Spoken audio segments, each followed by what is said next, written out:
Hello everyone and welcome to today's video, and in today's video we are actually going to be talking about thoughts, words and feelings and how these three things can line up to massively impact your mental health, whether that be positively or negatively, and you probably don't even realise what you're doing and the impact it's having on you. So stick around and we'll get straight into this.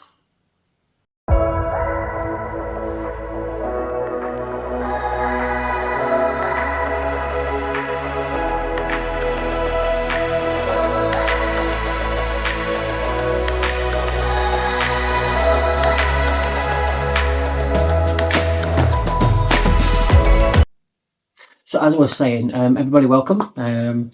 So before I do get into what I want to talk about today, I just want to put out there that I want you to, I would really appreciate it if you could like, comment, subscribe to the channel, share the videos, especially to people you think may benefit from this. The reason why I'm asking you to do this is, yes, okay, you have stats and we have things like that, but it's all about the YouTube algorithm, and if nobody's interacting with the video, it just gets lost, and YouTube is such a difficult place to get any traction on, really, without putting money into it anyway. So I would really appreciate it if you could do those things. It doesn't even matter if you comment and then you're just leaving a little emoji on there. I don't really care what you do. Just try and engage a little bit.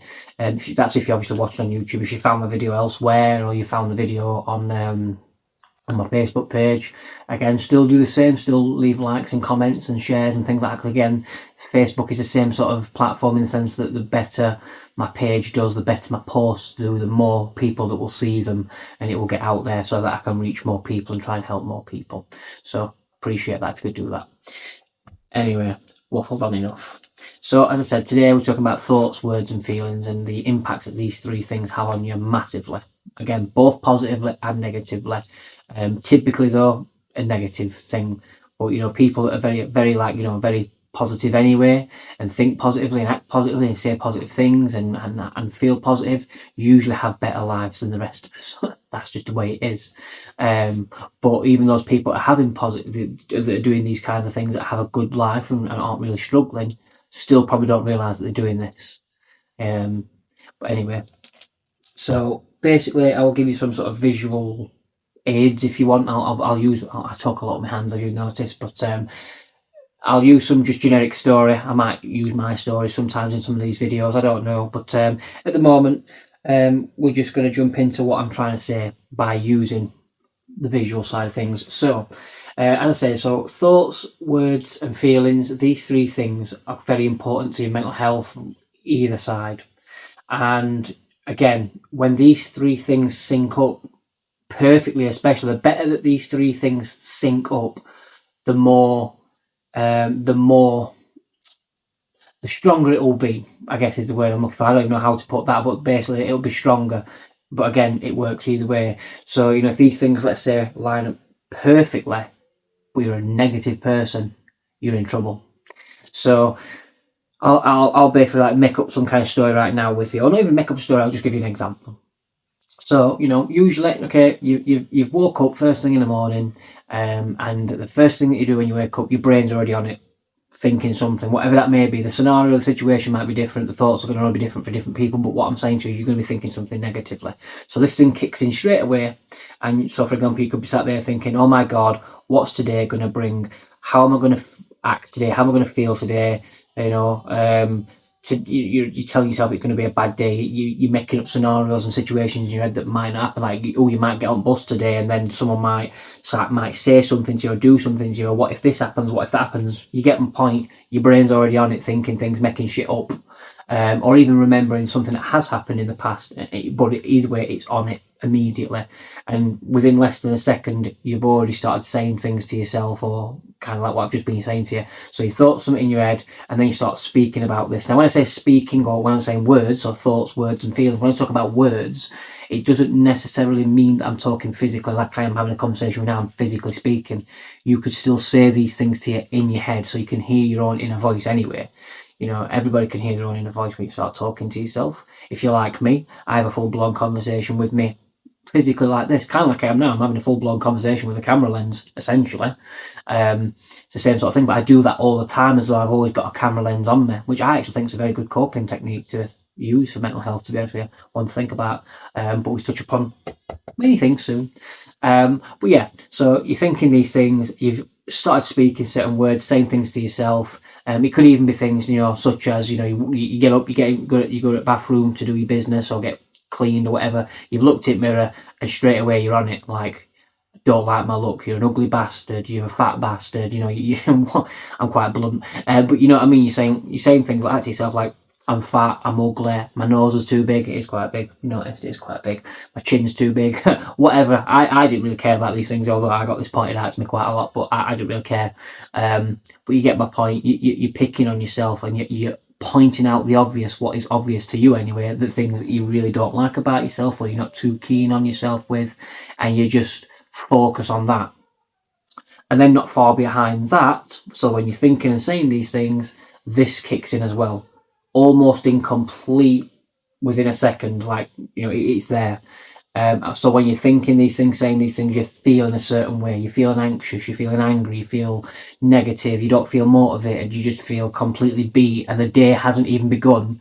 You've probably been awake 5 minutes and you're already beat before you've even started.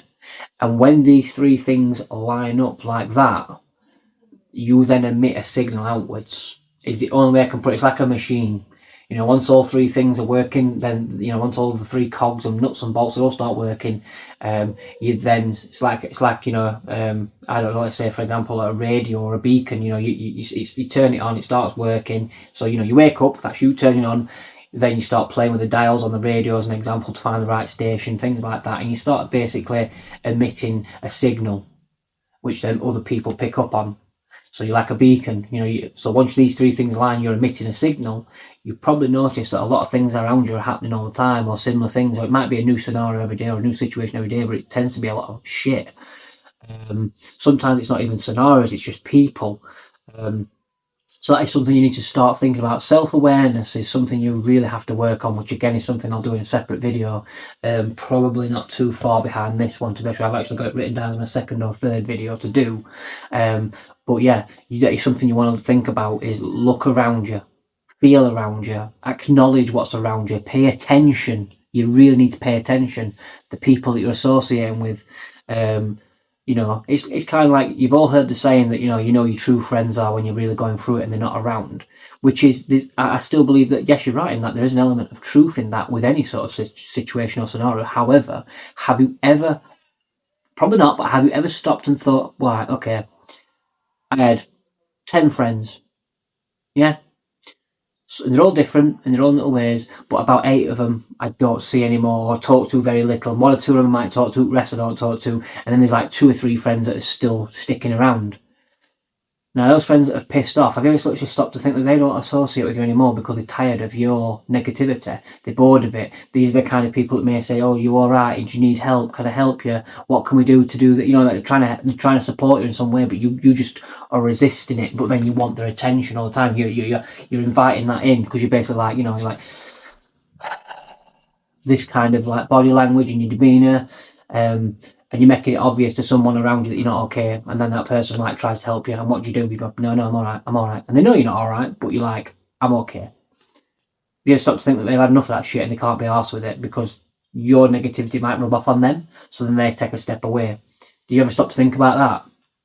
Do you ever stop to think that the people that are sticking around might not be true friends? They are just like you, really like stuck in the mud and being negative and struggling and whatever else it is that, like attracts like. You've all heard the saying, like attracts like. It is very true, like attracts like. So if you're going to be a certain way and the people are sticking around for you, just because they're sticking around for you, are they actually any good for you? Think about it. Have a little think about it. And that's the problem, is that some of these people that are sticking around for you, you might absolutely adore them, you might absolutely love them, you might have a close bond, you might be mates for fucking forever. But if they are not good for you, you have to step away, unfortunately. Whether you like it or you don't, you have to start being a little bit selfish and focusing on you, not other people. So again, you need to start becoming very self-aware of what's going on around you and yourself. Big thing, yourself. But again, we'll touch upon that in a separate video. But as I said, so when these three things are aligning, you're emitting this signal, you're attracting the same shit back. That's what's happening to you. So you have got to start working on these three things. So in a morning, right, when we get you to the point we want to get you to, we need to start using certain brain exercises. But this is something you have to stick at, unfortunately. In fact, it doesn't matter if it's this video today or the rest of the 18 or so videos that I've currently got written down that I want to do or touch upon. In each single one of them, you have to be persistent. You can't do this one and go, "Whoa, he's talking bollocks. That didn't work. Fuck that. I'm not bothered." And that's fine. If you want to do that, you can do that. I'm not here to make you do anything. It's your journey to walk. But if you choose to take that action, that is your mental health saying to you, "I win." It wants you to feel like this stuff's not going to work, or any stuff's going to work. That is what it wants you to believe. But you are making a conscious choice at that point. If you say, "Oh, that don't work, that don't work, that don't work, that's bollocks," that's fine. Some of this stuff might not work for you, because some of this stuff that I'll be teaching didn't necessarily work for me, but it worked for other people, which is why I'm still going to pass the knowledge on, because it's not about me, it's about you. It's about everybody. And that's the thing. So if you're going to do these things, open-mindedness, like I've already told you before, and you've got to be persistent, you've got to put the work in. If you're not going to put the work in, you are going nowhere. I'll tell you straight away, you're just going to stay right where you are. And I know enough people around me in my personal life that are stuck in their ways because they refuse to make a change. And I've told a couple of them, and you're probably watching these videos now, some of these people, and they'll start feeling like, "Is he talking about me?" If the shoe fits, I'm talking about you. So yeah, like I said, you've got to put the work in. So we'll go through various exercises as we go through time, but just simple little things. Don't fight what you're thinking. Do not fight it, because when you fight something, it will fight back. It's instinct. It's an instinctive thing. You're not going to just take something lying down. If someone came over to you and tried grabbing your phone out of your hand, but you've got a grip of it, you're not going to let it go, are you? It's the same thing with this thing that's got hold of you in your mind. It's like you're trying to pull away from it, but it's got hold of you and it's trying to pull you back. But you need to just keep resisting and keep pushing forward. It's kind of like if you were walking along a road and you've been walking on this road in the middle of nowhere for the longest possible time, but in front of you it's just nothing but thick, dense fog, which is what's going off in your mind. That fog represents your mind, and you can't think straight, you can't see in front of you. You just don't know what to do. And the only thing that you know is where you currently are, in the middle of nowhere, on this road, and you tend to just turn back. You just go back because that's your comfort zone. It might not be a nice place to go, but it's what you know. You've got to just go forward in that fog. You've just got to go on the other side of that fog, because through that fog, you could be reaching a paradise. You could be reaching the goal where you want to go. It's right there in front of you, but you're not taking it because you're uncomfortable with the anxiety of going through that fog. It's like, well, what if I go through that fog and there's something in there that might get me? Go for it. Because I'll tell you what's got hold of you is already with you. So you need to go for it. So yeah, you've got to start, stop fighting it. Stop fighting those feelings, emotions, the sadness, all this stuff. Be with it. You've got to acknowledge it and be one with it. You've just got to think about it. Think about that for a moment, and the more that you practice this, the better you'll get at it, and you'll start to then question, why am I thinking this? Where does it come from? Etc., etc., things like that. So when these thoughts come in, don't fight it, acknowledge it, accept it, let it go. Let it go. And then say to yourself, Jamie, I'm not doing that anymore. I'm making the decision today to fix this, because I can't keep going on like that. I need to take action. Say whatever it is you want to say to yourself. And when you're saying it, feel it. And like I said, you might have to fake it. You might need to dig deep. You probably will have to dig deep. You need to sit there, even if you close your eyes, you think about it and dig deep and just think about something that makes you feel good. So if I sit back and close and think about my kids, I'll then get memories of my kids, messing about in garden, jumping in pool, which then makes me think certain things and say certain things in my mind, like whatever it may be, and feel happy about that, or it's a good memory, whatever. You've got to start doing things like that. Simple little brain exercises where you think something, you're going through that negative thing, but rather than just letting it all line up and then it clicks and it's got you, stop it before it can go full cycle. Stop it straight away, but don't fight it. Just stop it there and then be with that thought. Just go, hold on. And then close your eyes and think about that thing that you're thinking of and go with it. And just be with that thought. Breathe. Even if you have to start doing breathing exercises, it's a big part of what you do. It's a scientific fact that's nothing to do with bullshit. Everybody knows that breathing exercises can calm a body and a mind. It does both. So in through the nose, out through the mouth, in through the nose, out through your mouth. Even if you're someone who knows about the exercise where you think you're breathing for like 8 seconds, hold it for like 5-6 seconds or something, breathe out for 7 seconds, and you keep doing that. Same sort of methods that you would use for meditation, but you're just not meditating. Try that. Just try different things like that. The breathing. Just so, but just be with the thought. Breathe if you need to. If you feel like panicking about it and you're like, you're like shaking, or you feel like you're losing control, you breathe. But don't sit there and go like panic breathing. Breathe properly. You have to again use your mind, because your mind's a very powerful tool, and think about it. And do it over and over again until you just like feel yourself calming down a little bit, and then like once you get to that point, say something positive about yourself, or just think something positive. Even if you need to take out your phone and just look up a YouTube video of something like a really stupid meme, or a joke, that you just find something that makes you laugh, or like, because laughter's pretty good. But find something that makes you happy. Flick through photos that you got of your kids, or times that you've had with your kids or family, or whatever it is. I don't know what it is for you, but just go straight to something like that, because you're immediately training your subconscious mind straight away. And that's what all this is the subconscious mind has a big part to play in your mental health recovery and keeping it that way.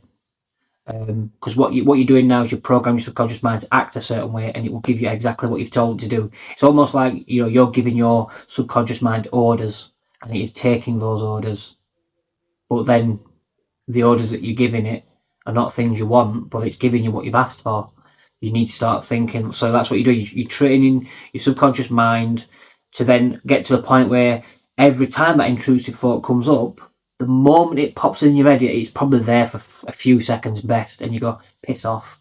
You know what I mean? Not to the point where you don't need to then breathing exercises no more, to the point where you don't need to go straight on something positive. It's just programmed in your mind that it'll pop in, it'll go, it'll pop in, and it'll go. Because you'll have no feelings and emotional attachment to them anymore. They're gone. You've got rid of them. And that's why I'm saying this is the worst part, or sorry, worst part. It's the best part in a sense, but it's the hardest part to figure out, is the feeling. And this is what I'm saying to you. You've got to feel it and really dig deep and pretend. You know what I mean? Practice it. Now, after this video, go and practice it. Lay down or sit in your chair, nice quiet space. Think about something positive. And you might not feel anything. You might just smirk or smile about something, but then force the feeling. Bring your focus to your chest, where your heart would be, or where you feel your things. Like, like when you get that lump in your throat when you're sad, it's kind of like bring your focus in this region here and think something nice. And really bring your focus, and like just think about whatever. Okay, I loved that person, or I really enjoyed that day. Just really feel positive about it. And what you're doing is you're breaking that cycle, but it's not something you can do in one day. You might, if you're really good at it, you might do it in a couple of weeks or 3 weeks. You might notice the change, but it's something you will have to persist with for a number of weeks and months just to start feeling any different or noticing the difference. You might not, it might be happening, the difference might be happening, but you don't notice it straight away. It's something that's just going to happen. So yeah, I'm trying not to let these videos run on too long and waffle on too much, because I feel like that's what I'm doing, but I'm just trying to elaborate on things as much as I possibly can, so I do waffle on a little bit. But yeah, that is a big part of what we want to be doing, is becoming very aware of what's going off within these three locations, or whatever you want to call them, in these three sort of places inside yourself. You really want to be focusing on it, paying attention to it, and then also look outside yourself and just outside yourself and what's going on around you, and start moving away from certain situations, individuals. I know you want to help people, or you're trying to help people, but just say no. If you do not say no and you keep saying yes, and they know you're going to say yes, they're going to keep coming. So there you go. But yeah, anyway, I feel like I waffled on a bit too much. I hope the video helps. I hope it makes sense. I just want you to go away and think about what I've said and practice some of the things I've said. Really acknowledge what I'm saying. And like I said, if you don't believe it or you don't want to take it on board, there's nothing I can do for you. because only you can walk your journey. That doesn't mean I give up on you, because I'm not giving up on you. You're giving up on yourself. So don't treat yourself like that. You need to start giving yourself some self-respect and treat yourself properly. So yeah, I'll always be here. My videos will always be here. If it's not working for you right now and you come back in a week, you come back in a week. But my point is that you've got to be persistent, and that is the way it is. But yeah, thanks for watching anyway, and I'll see you on the next one.